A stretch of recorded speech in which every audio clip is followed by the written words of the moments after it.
Jadi Forkoma itu dibentuk itu karena dulu para alumni itu bersepakat untuk tetap memelihara semangat dengan 3 prinsip atau 3 benang merah PMKRI itu.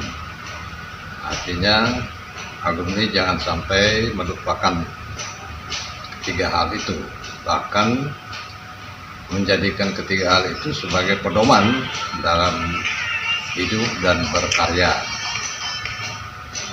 3 hal itu kan sudah tahu, no? Kristianitas, fraternitas, intelektualitas, dan intelektualitas. Jadi semangat itu yang ada di kalangan para alumni, lalu dibentuklah semacam forum. Forum itu namanya forum komunikasi. Kemudian semangat yang kedua, kalau ada forum itu, maka alumni PMKRI akan lebih punya jalan lebih dekat untuk terus melakukan pembinaan kepada adik-adik PMKRI. Pembinaan dalam hal apa ya, agar supaya tetap dengan menjadikan 3 benang merah itu sebagai prinsip, baik dalam hidup sebagai orang Katolik maupun dalam hidup bermasyarakat yang lebih luas. Itu. Jadi ada 2 hal itu yang menjadi semangat para alumni pada waktu membentuk forum komunikasi itu. Lalu kemudian dalam perjalanannya kelihatannya dari sebuah forum yang sifatnya tidak terlalu permanen, sistemnya tidak kaku, Kakak. Dipikirkan sebaiknya dilembagakan. Kalau dilembagakan berarti harus ada struktur, harus ada yang mengurus dan harus ada yang menjadi anggota. Oleh karena itu dibentuklah pengurusnya itu, dan tentu pengurus ini harus punya masa waktu.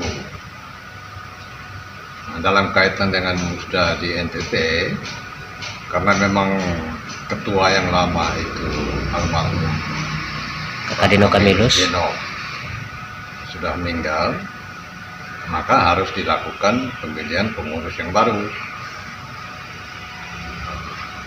Proses atau mekanisme yang digunakan yaitu melalui satu musyawarah yang disebut di forum di Forkoma disebut musyawarah daerah lah. Soal nama kan bisa aja macam-macam. Musyawarah daerah untuk memilih ketua Forkoma yang baru dan menyusun pengurus yang baru lagi. Juga untuk mengevaluasi perjalanan Forkoma ya, Kakak? Sekaligus tentu di dalam satu lembaga, apapun lembaga itu, kalau dia punya program kerja, tentu dia harus mulai dengan melakukan evaluasi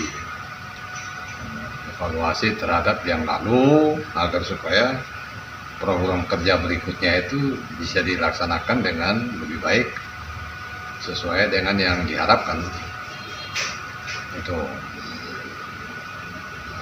Lalu seperti yang tadi Kakak sampaikan itu, metode pemilihannya musyawarah mufakat ya, Kakak? Jelas. Pemilihan ketuanya.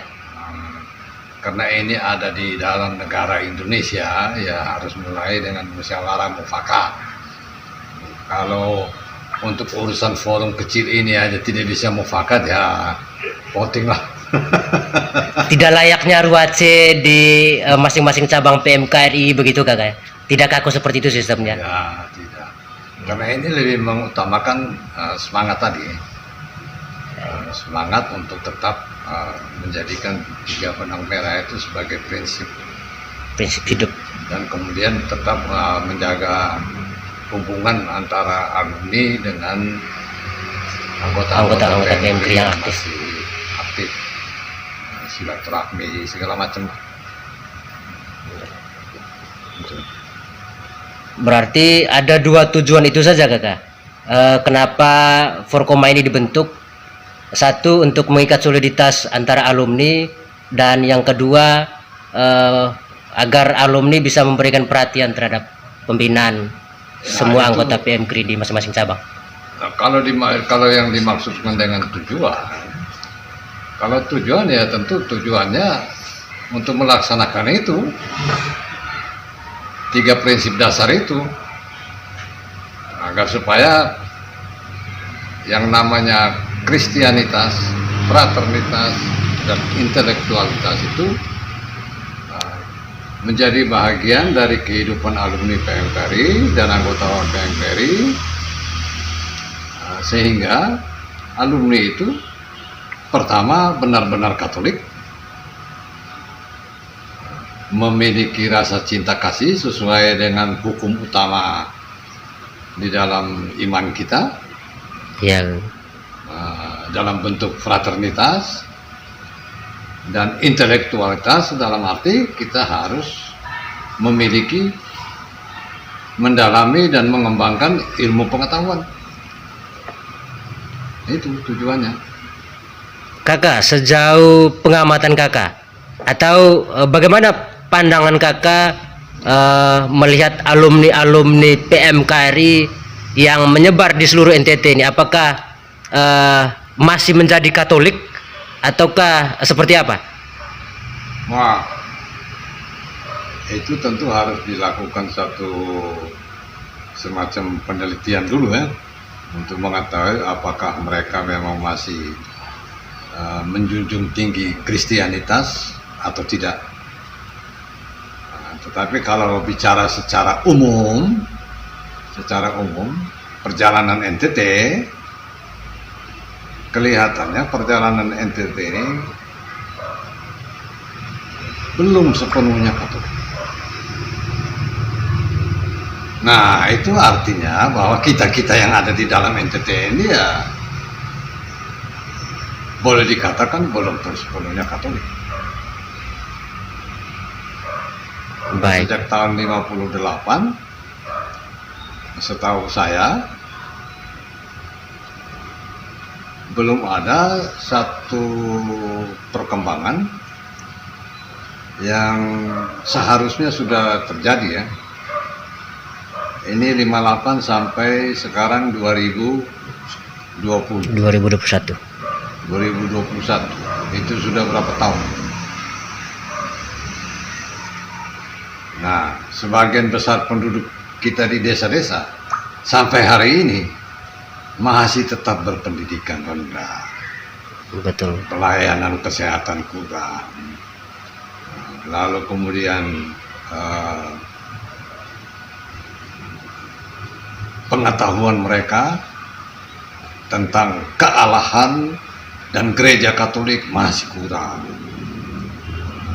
Banyak yang hanya tahu Katolik sama dengan pergi misa, doa rosario, sambut, Paskah, Natal, itulah Katolik. Nah, itu kan yang kelihatan. Kalau begitu, pertanyaannya, ada sekian banyak alumni PMKRI ini, mereka ini sudah mengambil peran apa untuk memberi pengajaran kepada umat Katolik? Sebab sebagai umat Katolik, sebagai anggota gereja Katolik yang mau dikatakan intelek dengan segala macam fasilitas yang sudah dimiliki, nah, tentu kewajiban merasul itu adalah salah satu yang harus dilakukan oleh para alumni sesuai dengan ciri gereja kita kan. Satu, kudus, Katolik, apostolik. Apostolik itu artinya gereja kita ini gereja merasul, bukan gereja duduk diam. Dan itu juga mesti direfleksikan dalam momentum musda ini, kakak ya? Ya memang harus. Kemudian kakak, yang terakhir, kira-kira apa pesannya?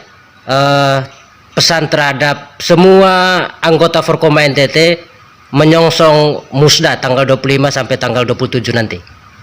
Nah, pesan yang pertama, berusahalah untuk dalam rangka beriman Katolik itu bukan hanya sekedar pergi misa, doa rosario, lalu kemudian merayakan Natal, Paskah, bukan sekedar itu, tetapi memahami betul pemaknaan dari Injil.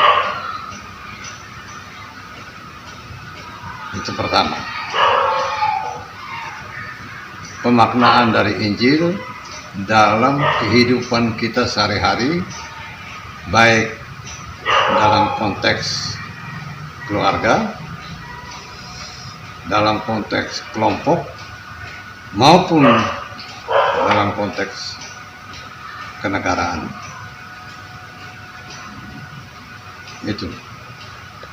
Selain dari itu, karena kita punya sumber kebenaran itu tidak hanya sekedar kitab suci, ada juga tradisi suci, maka dalam rangka mewartakan Injil, kita harus mengikuti tradisi yang dilakukan oleh para rasul. Salah satu tradisi para rasul pada waktu dulu yaitu rela mati demi pewartaan iman kepada seluruh umat manusia. Memperjuangkan kebenaran kakak. Jangan pakai istilah itu. Rela mati mewartakan iman Kristus sesuai yang diajarkan oleh Yesus Kristus. Itu ekstrimnya. Iya, iya. Jangan baru menderita sedikit sudah jadi kutu loncat. Baru menderita sedikit sudah jadi mengkultuskan orang. Baru menderita sedikit sudah puja-puji materi. Iyalah. Itu, dan yang ketiga, sebagai Katolik, sumber kita, pilar kebenaran yang ketiga adalah magisterium suci. Magisterium suci dalam ini maksudnya kita orang Katolik jangan suka-suka ngomong di luar apa yang sudah diajarkan oleh atau sudah disepakati oleh para uskup dan paus.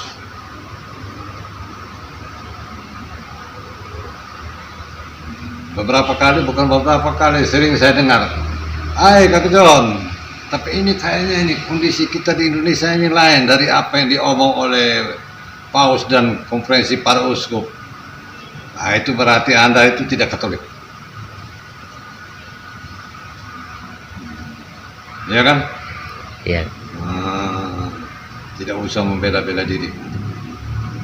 Gitu. Jadi apa yang sudah ditetapkan oleh magisterium suci, kewajiban kita sebagai orang Katolik adalah ini. Kalau tidak, kita jangan memberikan statement atau saya Katolik dan segala macam. Sebab itu nanti merugikan orang lain yang Katolik sejati. Ya kan?